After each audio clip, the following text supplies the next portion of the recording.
Hello everyone. तो अब हम करते हैं सॉल्यूशन क्वेश्चन नंबर 2 का। तो गिवन कंडीशंस में हमारे पास है solve the problem is given in example first. तो एग्जांपल फर्स्ट में जो प्रॉब्लम है हमारे पास इसमें लिखा गया है John and Jayanti together have 45 marbles. यानी कि अगर हम लोग मार्बल्स देखें, एक तो जॉन और दूसरा जयंती के पास, तो वो कितने हैं हमारे पास? टोटल में है 45। ठीक है ना।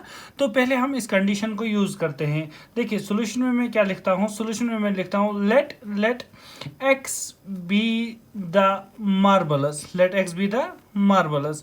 यानी एक्चुअल में हम लिख सकते हैं let x be the number of marbles. ठीक है ना। Let x be the number of marbles जॉन है। ठीक है ना।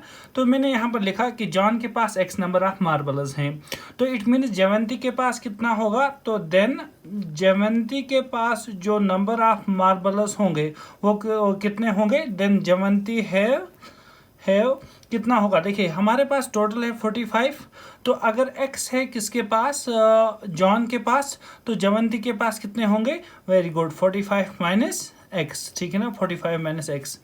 तो ये होंगे हमारे पास। इसके बाद जो आगे कंडीशन दी गई है, both of them lost 5 marbles each. यानी कि जॉन ने भी 5 मार्बल्स खो दिए और इसी तरह से जयंती ने भी 5 मार्बल्स लॉस किए। ठीक है ना। तो अब यहाँ से मैं लिख देता हूँ कि पाँच मार्बल्स हर एक ने लॉस किए हैं। तो मैं लिख देता हूँ यहाँ से अकॉर्डिंग टू क्वेश्चन। तो जॉन ने कितने मार्बल्स लॉस किए? तो मैं यहाँ से लिख देता हूँ आफ्टर लूजिंग 5 मार्बल्स। तो अगर 5 मार्बल्स लूज किए हैं तो अब जॉन के पास कितने हैं? देन इसके बाद मैं लिख देता हूँ यहाँ पर number of marbles John have. तो number of marbles John have, तो कितने होंगे जॉन के पास? अब देखिए इसके पास तो टोटल थे x, अब x में से उसने 5 को खो दिया, तो इसके पास कितने रहे? x minus 5। ठीक है ना। और इसी तरह से जयंती के पास कितने थे? 45 माइनस एक्स। एंड मैं यहाँ से लिख देता हूँ नंबर ऑफ मार्बल्स जयंती है, वो कितने होंगे इसके पास? वो होंगे हमारे पास, देखिए इसके पास थे 45 माइनस एक्स, अब होगा 45 माइनस एक्स और माइनस 5, क्योंकि 5 मार्बल्स इसने भी लॉस किए हैं। तो 45 में से माइनस 5 करेंगे तो वहाँ पर हमारे पास रहा 40 और माइनस हमारे पास x। ठीक है ना। तो ये नंबर ऑफ मार्बल्स हैं इनके पास जब ये 5 मार्बल्स को लॉस करते हैं। इसके बाद हम क्या करेंगे? इसके बाद इसने बताया है कि अगर उन मार्क्स का प्रोडक्ट करें तो हमारे पास कितने मार्बल्स होंगे? 124। यानी कि जब ये लॉस करते हैं 5 मार्बल्स, उसके बाद अगर इनका प्रोडक्ट करें तो अब देखिए मैं लिख देता हूँ यहाँ से उसके बाद यहाँ से प्रोडक्ट। ठीक है ना। तो प्रोडक्ट ऑफ मार्बल्स कितने हैं इनके पास? 124। इट मीन्स जब ये लॉस करते हैं तो प्रोडक्ट ऑफ मार्बल्स हमारे पास कितने होते हैं? 124। तो प्रोडक्ट जब मैंने किया, एक तो x माइनस 5 का किसके साथ? 40 माइनस एक्स के साथ, तो हमारे पास आ गया 124। इसके बाद इसका सोल्यूशन करते हैं तो हमारे पास क्या आ जाएगा? देखिए पहले x को मल्टीप्लाई करेंगे 40 माइनस एक्स के साथ, फिर माइनस 5 को मल्टीप्लाई करेंगे 40 माइनस एक्स के साथ, तो वो हमारे पास कितना आ गया? 124। इसके बाद आप x को 40 के साथ मल्टीप्लाई करेंगे तो 40x आ जाएगा, और x को x के साथ मल्टीप्लाई करेंगे तो माइनस एक्स स्क्वायर आ जाएगा। माइनस 5 को 40 के साथ मल्टीप्लाई करेंगे तो माइनस 200 आ जाएगा। Minus into minus will become plus, 5 को x के साथ मल्टीप्लाई करेंगे तो 5x आ जाएगा इज इक्वल टू 124। इसके बाद हम क्या करते हैं यहाँ से? देखिए यहाँ पर हमारा 40x है और ये हमारा 5x है, तो टोटल में हमारे पास हो गए 45x। ये है माइनस एक्स स्क्वायर, तो मैंने लिख दिया माइनस एक्स स्क्वायर, और है माइनस 200 इज इक्वल टू हमारे पास कितना आया? 124। अब इन सारी टर्म्स को राइट हैंड साइड में शिफ्ट करेंगे तो हमारे पास क्या आ जाएगा? देखिए ये एक्स स्क्वायर वहाँ गया तो बनेगा प्लस एक्स स्क्वायर, उसके बाद 45x वहाँ जाएगा तो बनेगा माइनस 45x, और ये माइनस 200 राइट हैंड साइड में शिफ्ट करेंगे तो बन जाएगा प्लस 200। और 124 अपनी जगह है, इज इक्वल टू कितना हो गया 0।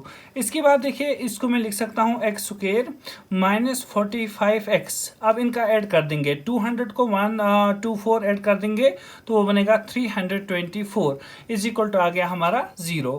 इसके बाद हम फैक्टराइजेशन मेथड का यूज़ करके इस वाली इक्वेशन का सोल्यूशन करते हैं। देखिए फैक्टराइजेशन मेथड में मैंने ऑलरेडी बताया कि कॉन्स्टेंट को कोफिशिएंट ऑफ एक्स स्क्वेयर के साथ मल्टीप्लाई करें। तो यहाँ पर 1 है, 1 को 324 के साथ मल्टीप्लाई करेंगे तो वो आएगा 324। इसके बाद 324 के फैक्टर्स निकालेंगे। तो फैक्टर्स हमारे पास क्या आ जाएंगे, देखिए यहाँ से 2 1 2, यहाँ पर 1 रहा हमारा, इसके साथ 12 बन गया तो 2 6 जा हमारा 12, और उसके बाद 2 2 जा हमारे पास आ गया 4। इसके बाद यहाँ से करेंगे तो 2 8 जा 16 और 2 1 जा 2 बन जाएगा। और इसी तरह से हम लोग यहाँ से कर सकते हैं 3 के टेबल में 3 2 जा 6, और यहाँ पर 1 रहा हमारा तो बन गया कितना, यहाँ पर 2 रहा हमारा बन गया 21, तो 3 7 जा आ गया 21। इसके बाद 3 9 जा कर सकते हैं तो आ जाएगा 27, और 3 3 जा हमारे पास आ गया 9। अब इन फैक्टर्स को ऐसे कंबाइन करना है कि हम अगर इनका एडिशन या सब्ट्रैक्शन करें तो -45 आना चाहिए। तो अब इन फैक्टर्स को कैसे कंबाइन किया जाए, तो कंबाइन करने के लिए मैं क्या करता हूँ, यहाँ से देखिए अगर मैं इनको कंबाइन करूँ इस तरह से भी मैं किसी भी वे में आप कंबाइन करके चेक कर सकते हैं, ठीक है ना। तो सपोज मैं इन दो फैक्टर्स को कंबाइन करूं तो हो गया 3 3 जा 9, और इन 4 फैक्टर्स को अगर कंबाइन करें तो बनेगा 2 2 जा 4, 4 3 जा बन जाएगा 12, और 12 को 3 से मल्टीप्लाई करेंगे तो 36, तो 36 और 9 कर देंगे हमारे पास कितना आ जाएगा 45। तो ये तो हमारे पास आ गया 45। तो इसको मैं कैसे लिख सकता हूँ, इसको लिख सकता हूँ एक्स स्क्वेयर, ठीक है ना। उसके बाद माइनस हमारे पास कितना आएगा, यानी कि एक तो हमारे पास ये है 36 माइनस 36x, और माइनस क्या कर देंगे, माइनस हम कर देंगे 9x, और प्लस हमारे पास रहा 3 2 4 इज इक्वल टू 0। देखिए 36 और 9 हुआ हमारे पास 45, और माइनस हो गया -45। इसके बाद हम क्या करेंगे, यहाँ से ये आ जाएगा, देखिए यहाँ से हमारे पास इन दोनों में कौन सी कॉमन टर्म है, इन दोनों में x कॉमन है, तो मैं लिख देता हूँ यहाँ पर x -36, ठीक है ना। उसके बाद आप लोग यहाँ से देखें तो यहाँ पर अगर मैं -9 को कॉमन ले लूँ तो यहाँ पर रहेगा x, और यहाँ पर रहेगा यहाँ पर माइनस, यहाँ पर भी 36 को 9 से मल्टीप्लाई करेंगे तो वो आ जाएगा 324 इज इक्वल टू कितना आ गया 0। इसके बाद आप लोग देखें तो हमारे पास यहाँ पर x -36 कॉमन है दोनों जगह पर, तो हम क्या लेंगे, इसको कॉमन ले लेंगे, तो हमारे पास x -36 कॉमन, तो हमारे पास क्या रहा, इसका एक x और इसका क्या रहा 9, ठीक है ना, इज इक्वल टू क्या आ जाएगा 0। इसके बाद हम क्या करते हैं, हम बोलते हैं आइदर हमारा x -36 आ जाएगा 0 के इक्वल, या तो और x -9 आ जाएगा हमारा 0 के इक्वल। तो यहाँ से हम बता सकते हैं कि x का वैल्यू आ जाएगा 36, या तो x का वैल्यू कितना आ जाएगा 9। इट मीन्स अगर जॉन के पास क्योंकि x किसके मार्बल्स हैं, जॉन के मार्बल्स, तो अगर मैं यहाँ से लिख देता हूँ इफ जॉन हैज़ 36 मार्बल्स, अगर जॉन के पास कितने मार्बल्स हैं 36, देन जयवंती के पास कितने होंगे, देन जयवंती के जो मार्क्स होंगे हमारे पास, तो जयवंती के मार्क्स जो होंगे वो होगा 45 माइनस x, तो वो हो गया 45 माइनस 36, वो आ जाएगा 9, ठीक है। अगर केस सेकंड हम लोग देखें तो केस सेकंड में हम लोग लिख सकते हैं अगर हमारे पास जॉन के कितने मार्बल्स होंगे 9, तो जयवंती के कितने होंगे, तो जयवंती के हमारे पास होंगे 45 माइनस 9, तो आ जाएगा 36। तो ये रिक्वायर्ड कंडीशंस हमारे पास बन जाती हैं। इसके बाद इसका पार्ट नंबर 2 आता है, तो सेकेंड पार्ट पर हम लोग चलते हैं। सेकेंड पार्ट में क्या लिखा गया है, इन कंडीशंस को देख लेते हैं। तो हमारे पास है a cottage industry produces a certain number of toys in a day, यानी कि एक कॉटेज इंडस्ट्री है हमारे पास जो क्या करती है, यानी कि जो बनाती है टॉयज, ठीक है ना, टॉयज को बनाती है एक दिन में, ठीक है। इसके बाद इसने बताया है कि जो कॉस्ट है प्रोडक्शन की, यानी कि हर टॉय की, इसने बताया the cost of production of each toy, ठीक है ना, was found to be 55 minus कितना है, the number of toys produced in a day, यानी कि अगर हम लोग देखें कॉस्ट ऑफ प्रोडक्शन कितना होगा, यानी कि अगर हम 55 में से माइनस कर दें कितना, number of toys produced in a day, यानी कि एक दिन में कितने टॉयज बन रहे हैं उसको 55 में से माइनस कर दें तो हमारे पास कॉस्ट बन जाएगी, यानी कि कॉस्ट ऑफ प्रोडक्शन आ जाएगा, ठीक है ना।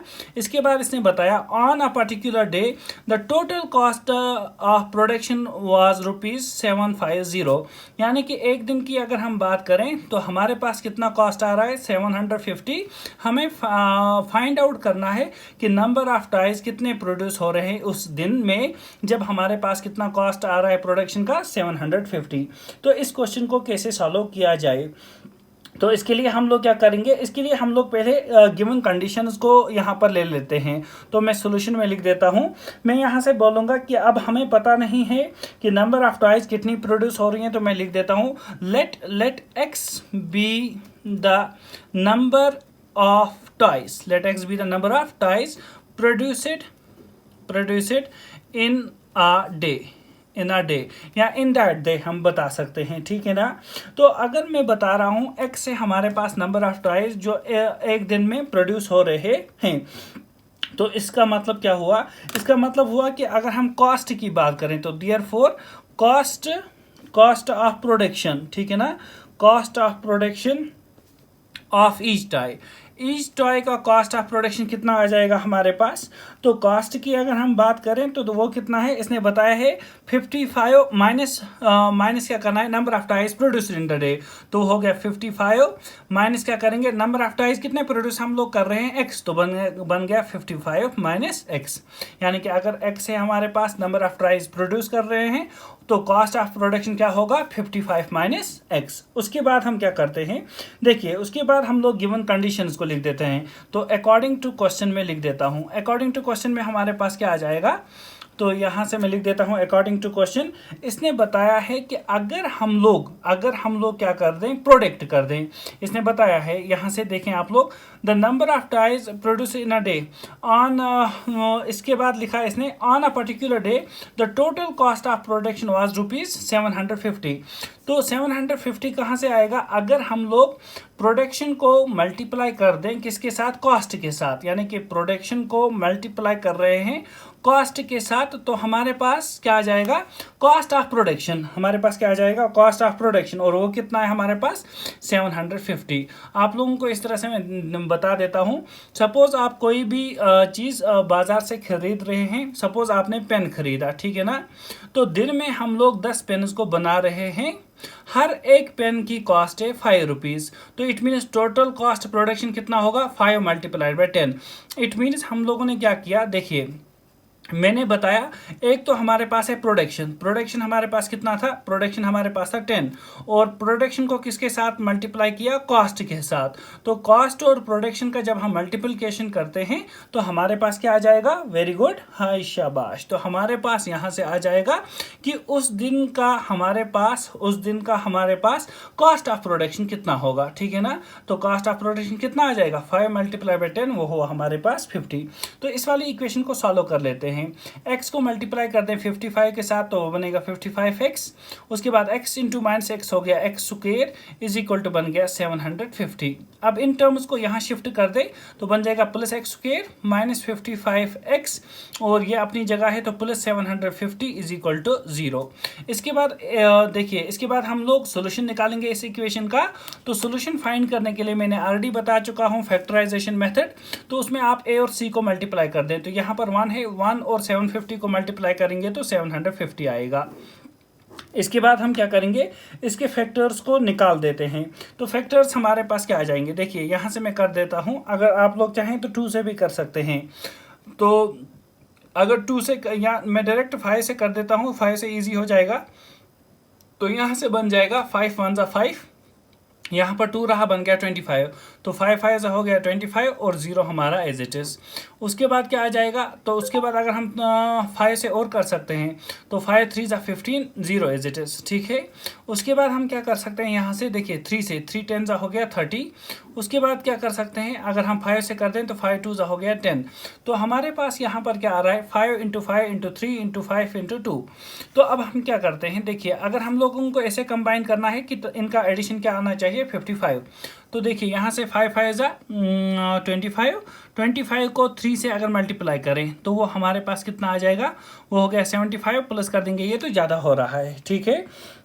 तो अब हम दूसरे वे में सोचते हैं। यहाँ से हम लोग क्या कर सकते हैं, अगर हम लोग इसको मल्टीप्लाई कर दें तो 5 2 हो गया 10, 10 को 3 से मल्टीप्लाई करते हैं तो कितना हो गया 10, 3 हमारे पास हो जाएगा 30, और 5 5 हो गया 25, 25 और 30 कर देंगे तो वो हुआ 55। तो यहाँ से हम लोग निकाल सकते हैं। तो मैंने इसको लिखूंगा एक्स स्क्वायर, और उसके बाद मैं लिख रहा हूँ -30x, माइनस मैंने लिखा 25x, और प्लस लिखा मैंने 750 इज इक्वल टू क्या आ गया 0।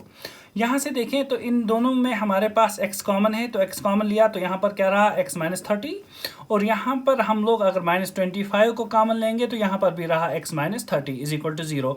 25 इंटू 30 करेंगे तो वो आ जाएगा हमारे पास 750।